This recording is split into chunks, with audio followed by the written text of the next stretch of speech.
Hi, welcome to this online live class. I am Satyaram Bhatt, Managing Director of Bhatt and Bhatt Tutorials. In previous session, we have discussed about various number systems, number line, graphical approach, along with quadrant system. So this is second session on chapter called real numbers. So, what and all do you explore in real numbers chapter of 10th CBSE or 10th State Board? So, let me give you a brief introduction about the concepts covered in this chapter. See, in 10th standard real numbers chapter, there are only two major concepts. The first one is Euclid's division lemma and its applications. Second one is fundamental theorem of arithmetic and its applications. What is Euclid's division lemma? See, Euclid's division lemma, as the name suggests, it has to do with the divisibility. So let me give you a statement. Listen carefully. It states that when a positive integer a is divided by another positive integer b, it leaves a remainder r which is smaller than b. Listen carefully, I will repeat. A positive integer a, when divided by another positive integer b, it leaves a remainder r which is smaller than b. See, now it might, you might be thinking, this is nothing but our long division process which we have been doing for so many years. Yes, it is true. It is nothing but the long division process. See, it seems very simple. But Euclid's division lemma has many applications in mathematics. One such application is to find out HCF between two positive integers. What is HCF? HCF stands for highest common factor. Highest means the biggest number. Common is when I am given two positive integers, which is the common number that divides both the integers. So what should I do in order to find out HCF? I should find out the factors of first number, factors of second number, find out which is the common biggest number that divides both these two integers. So how do we use Euclid's division lemma to find out the HCF of two given positive integers? So they will ask you questions based on this application. I hope I am clear with Euclid's division lemma introduction. On the other hand, fundamental theorem of arithmetic has to do with multiplication, the counterpart. So we have studied that any composite number can be represented in a unique way by its multiples of prime factors. So let me repeat and rephrase it in a better way. Any composite number can be represented as multiples of its primes, but in a unique way. What do you mean by unique way? So let's understand this with an example.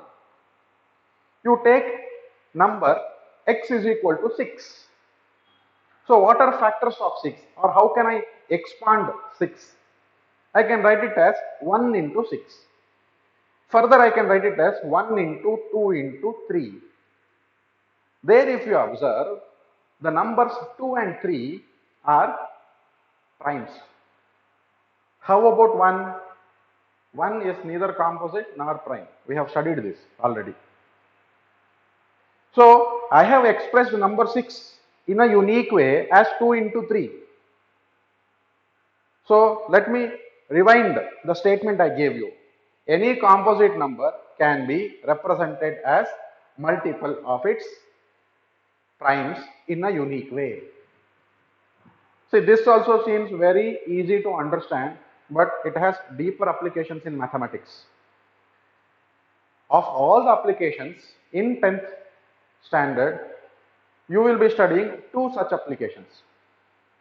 The first application is to prove the irrationality of numbers that you have studied in 9th standard. So in our previous session, we discussed about irrational numbers. See, we gave so many rules to define rational numbers, integers, whole numbers, natural numbers. And we said any number which does not satisfy the criteria that we discussed falls into the category of irrational numbers. And also I said about a property, that is irrational numbers are non-terminating and non-repeating. So here, using fundamental theorem of arithmetic, we are going to prove the irrationality of numbers such as root 2, root 3, root 5. The second application is to study the decimal expansion of a given fraction. What do you mean by decimal expansion of a given fraction? You take a number 1 by 2. This is in the form of a fraction, p by q form. What is its decimal expansion? 1 by 2 is equal to 0.5. So the decimal expansion is what we have to study using fundamental theorem of arithmetic. You might ask me, sir, what is there to study? 1 by 2 is equal to 0.5. It is as simple as that. But there are so many fractions which exhibit certain special characteristics. So such characteristics is the decimal expansion is either terminating or non-terminating. If it is terminating, how does it terminate? Is it terminating repeating or non-terminating non-repeating? That is what we have to study. So let me give you an example to understand better on the concept of terminating and non-terminating. So let me give you this example for terminating. So the example is, you say x is equal to 1 by 4. So this is in the form of p by q. If I try to write the decimal expansion of this fraction, I get the answer as 0.25. So here decimal expansion is all the digits coming after the decimal point. And you observe it has ended after 2 digits. That means my expansion is over. So such falls into the category of terminating. Okay. Next, let me give you one more example also. You take example of 22 divided by 8. So for easy understanding, let me use the conventional long division process. 8 2s are 16, 6 is the remainder, dot 8 7s are 56. What is my remainder? 4. 8 5s are 40. Again, in this case also, the decimal expansion has stopped after 2 digits. So such decimal expansions fall under the category of terminating decimals. Terminating decimals.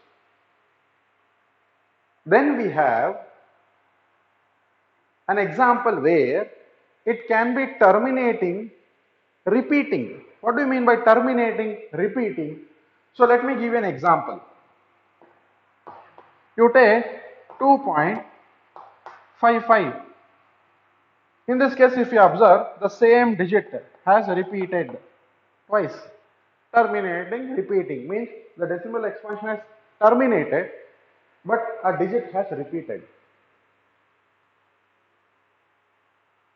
I think I'm sure you have understood the examples. Now, let me say what is non-terminating.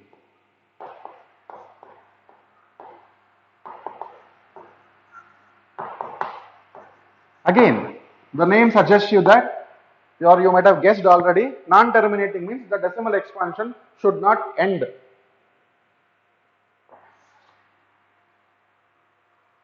So let's explore with an example.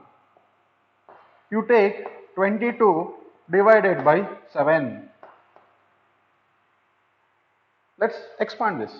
7 3s are 21. 1 is the remainder. Dot. 7 1s are 7. 3 is my remainder. 7 4s are 28. 2 is the remainder. 7 2s are 14. 6 is the remainder. 7 8s are 56. 4 is the remainder. It goes on. See? So what do? We do like this. Dot, dot, dot, dot. It's like we are writing etc. So 3.1428 so on. So 22 by 7 never ends. The decimal expansion never ends. So we call this fraction as non-terminating. That means the decimal expansion of a given fraction never ends. I hope I am clear with these two concepts, that is terminating and non-terminating. Okay, fine. We will move on to the second application. As I was discussing the second application, using fundamental theorem of arithmetic, we have to study the decimal expansion of a given fraction and conclude whether the decimal expansion is terminating or non-terminating repeating. Non-terminating repeating means what? Let me give you an example. So if I say x is equal to 2.789, 789, 789 and so on. So on says that it is non-terminating. But if we observe these three digits as a packet of digits, you observe that the digits are repeating after a certain interval. So it is non-terminating and repeating. So using fundamental theorem of arithmetic, we should make a conclusion whether a given fraction p by q is terminating or non-terminating repeating.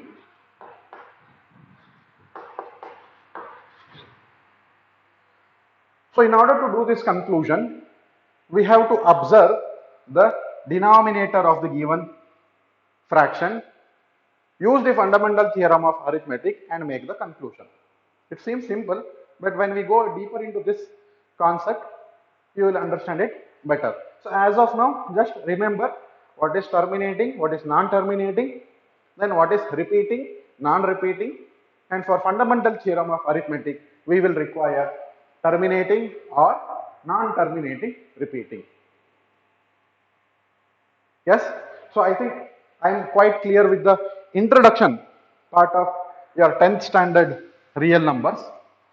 But before going into the division lemma or Euclid's division algorithm, let me tell you what is an algorithm. See, these are all terms which we use and generally, we don't much bother into thinking deep into this. That is, what is algorithm or what is a lemma? And why do we have these two terms? Or when do we use term algorithm or lemma? What is algorithm? See, an algorithm is a series of well-defined steps which gives us a procedure to solve a given problem. Let me repeat. Algorithm is a series of well-defined steps which gives us a procedure to solve a given problem. So let's now understand with an example. You go to a shop and say, uncle, 1 glass of masala lemon soda. So what does he do? If you observe, he will do in steps. So first he will take supposedly, half glass of water, half glass of soda, then he will put a pinch of salt and 1 pinch of masala, and he will ask, do you want more masala? If you say yes, khadak, I want, means he will put more masala. Then he will stir it very well, and you will see the froth coming out when soda is put into that. So we have got into steps. Similarly, if you go to Domino's and if you see how they make pizza, you have seen there is, so that is steps one by one you have to follow to solve a given problem. So that is algorithm. So algorithm gives us the steps to solve a given problem. Using the steps which results in a procedure, we can solve a problem. Then what is a lemma? Lemma is a proven statement which is used to prove another statement. It sounds very funny, right? Lemma is a proven statement which is used to prove another statement. What is this? Some statement is coming into line. Let's take an example. You take Pythagoras theorem. You have been studying since 8th standard. Pythagoras theorem, in a right angle triangle, square of the hypotenuse is equal to sum of square of the other two sides. So I use Pythagoras theorem, which is a proven statement, and try to prove another problem using Pythagoras theorem. You have used this, if you remember, in triangles chapter, when you studied congruency or similarity.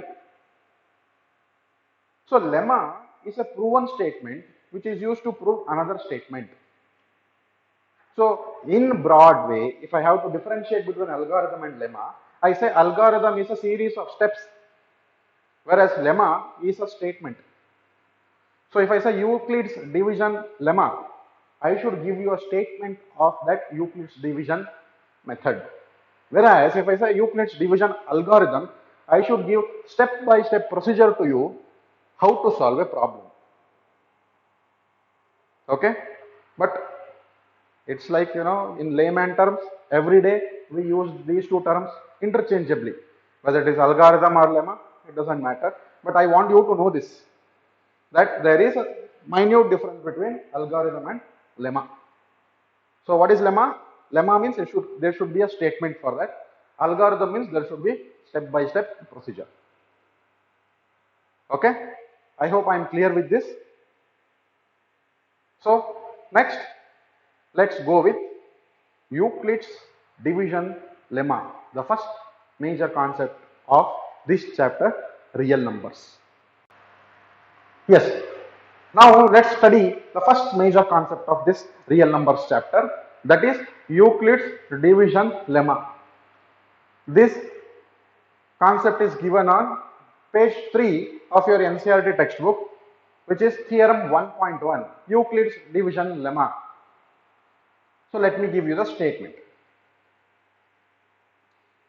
Given any two integers a and b, there exist two unique integers q and r satisfying a is equal to bq plus r such that r is greater than or equal to 0, less than b.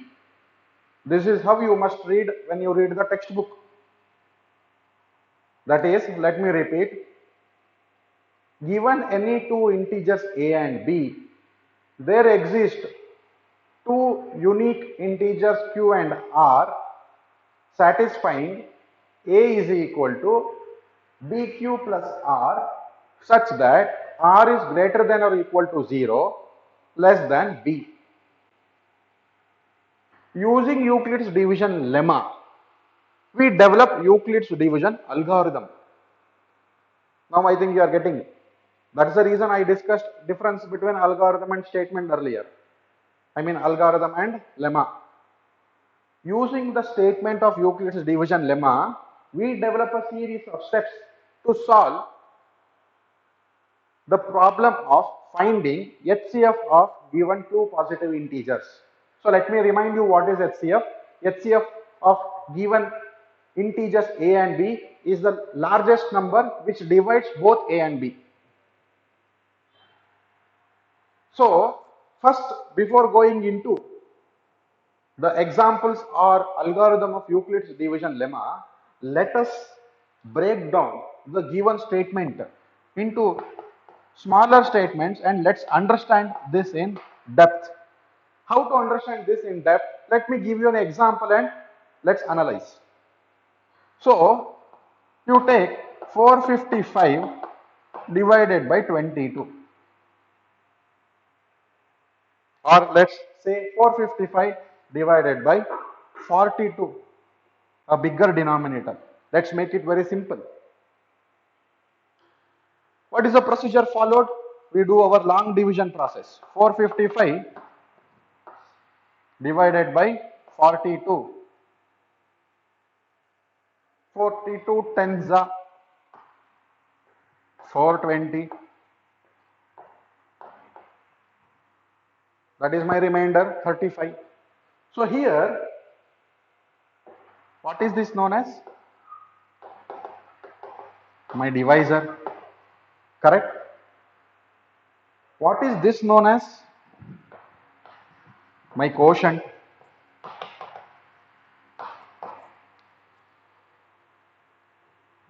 What is this known as? My remainder.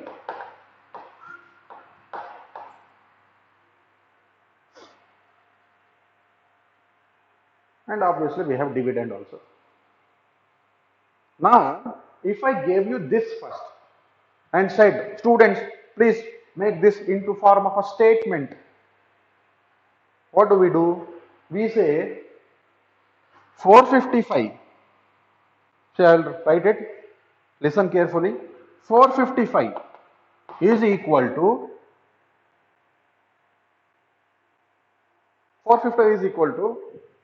42 into 10 plus 35. Am I correct? What did I do? 42 into 10 plus 35 given me 455. So if I compare this to my Euclid's division lemma, this is my A. Correct? Then this is my B, this is my Q, and this is my R.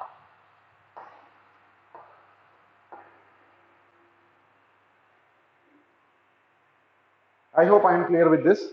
Now, again, this is nothing but long division process.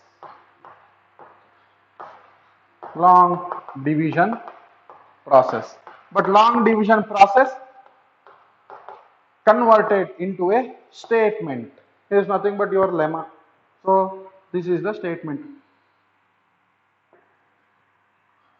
But there is one condition. What is the condition that we said? R is greater than or equal to 0, less than B. What does it mean? You observe here. R, that is our remainder, is obviously greater than 0, or at max it can be equal to 0. Why? You take this example, 22 divided by 2, 2 11s are 22, remainder is 0. So that's why remainder R can be greater than 0 as observed here, greater than 0, but can also be equal to 0 as I observed in this example, but it is always less than B, that is this number, my device. This is always true, remember this. The remainder is greater than or equal to 0 but less than the number divisor or B. In my statement, A is equal to BQ plus R. Now, how do we use this lemma to solve the problem of finding HCF between two positive integers? That is our next discussion. Please note down this.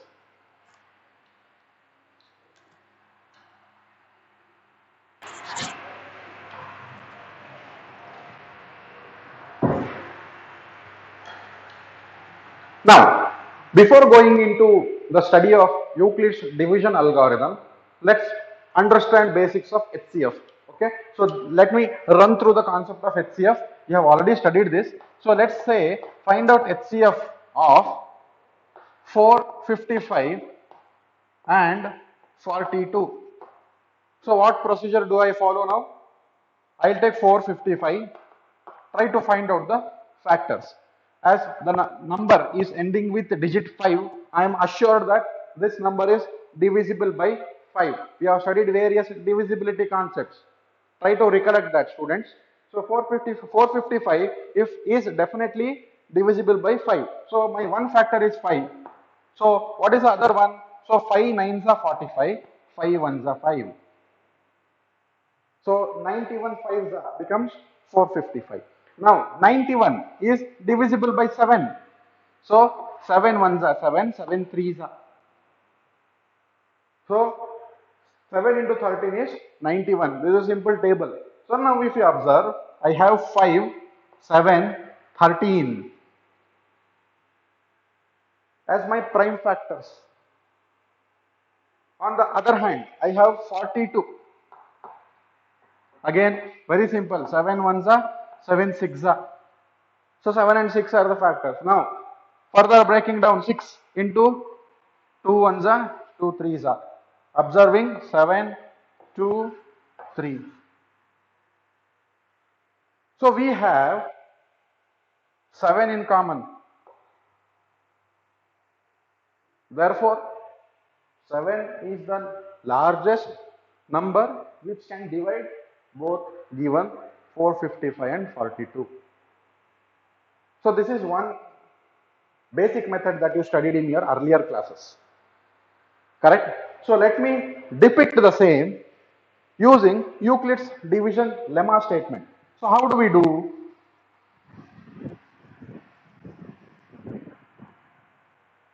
So if I say 455 divided by 42, 42 tens are 420, remainder is 35. Let me convert that into statement. What is my statement? 455 is equal to 42 into 10 plus 35. A is equal to BQ plus R. Yes? Next, what should I do now? Now, what I'll do is, I will take the B term and the remainder to the next step. That means, I will push my 42 here. So, what will it become? Now, my remainder has become the divisor and I will say 35 ones are 35 and the remainder is 7. Let's convert the same into statement. So what will I get? I have to take this here. That is 42 is equal to 35 into 1 plus 7. Yes? Now, how do we repeat? We should take again 35 and 7. Now you might ask, sir, till when should we repeat? Should we continue this again and again? The answer will come in next step. Let's observe. So you take 35 here. That is our logic, correct? So we have taken this in this step.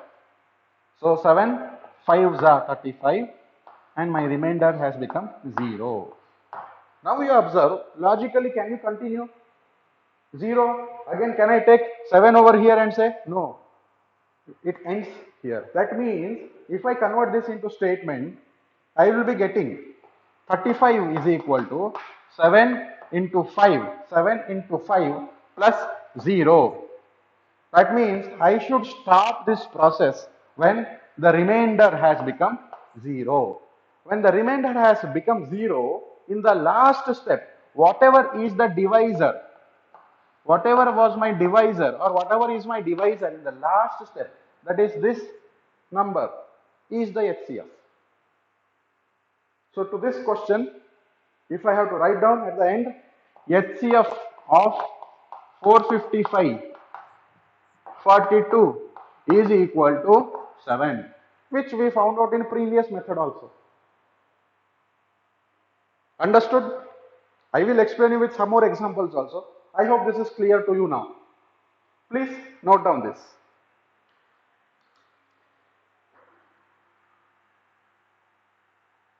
So now we have seen the example. How to apply Euclid's division lemma to find out HCF of two positive integers a and b. Now let's use the procedure that we did in this particular example to give Euclid's division algorithm. What is algorithm? It's a well-defined series of well-defined steps. So let's give the steps. So what is my step 1? So first I should be given two whole numbers. Let's say I am given two whole numbers C and D. What is my aim? I have to find out Q and R such that C is equal to DQ plus R. So my first step, step 1, for the given positive integers C and D, find its unique Q and R such that C is equal to DQ plus R. Once this is done, I will go to my step 2. Check the remainder. If R is equal to 0, my D is the remainder. Sorry, my D is the HCF. That is this. Step 3. If R is not equal to 0. If R is not equal to 0, continue the procedure. Or I can briefly write continue step 1. That is this. Step 1, step 2, step 3. Till where? Till R is equal to 0. So these are the steps. So this is Euclid's division algorithm. So step 1, for the given whole number C and D, find Q and R, which are unique by the way, such that C is equal to DQ plus R. In this step itself, if R is equal to 0, then D is the HCF. If not, go to step 3. If R is not equal to 0, continue the procedure to find the or to continue until R becomes 0. So when R becomes 0, in that particular step, this D will be the HCF. So this is Euclid's division algorithm. I hope I am clear with this. The Euclid's division algorithm steps are given on the page 4 of your NCERT textbook. You can note down from there. Okay. I hope I am clear with Euclid's division lemma and Euclid's division algorithm and how to apply Euclid's division algorithm to find out HCF of two given positive integers. Here I would like to make one claim that even though division lemma and division algorithm are technically or mathematical sense are different, they are interchangeably used. And one more point is Euclid's division lemma, I have been telling whole numbers means 0 to infinity. That means, or we said it includes from only the positive integers. I said when I said lemma, for given positive integers a and b, there exist unique positive integers c and d satisfying a is equal to q plus r. So when I said Euclid's division lemma, the statement was like this: for given positive integers a and b, there exist unique q and r satisfying a is equal to bq plus r. But Euclid's division lemma can be extended for negative integers also, but the scope of the study ends here. So in 10th, you are studying only for positive integers alone. And also remember, if out of the two given integers, if one number is 0, there is no way to continue with division algorithm. Okay, fine. I hope I am clear with this. So today I will be closing here. So if any doubts, please do ask me. I will explain anything in detail again. Okay, I hope you have understood all the concepts. Thank you for attending the session.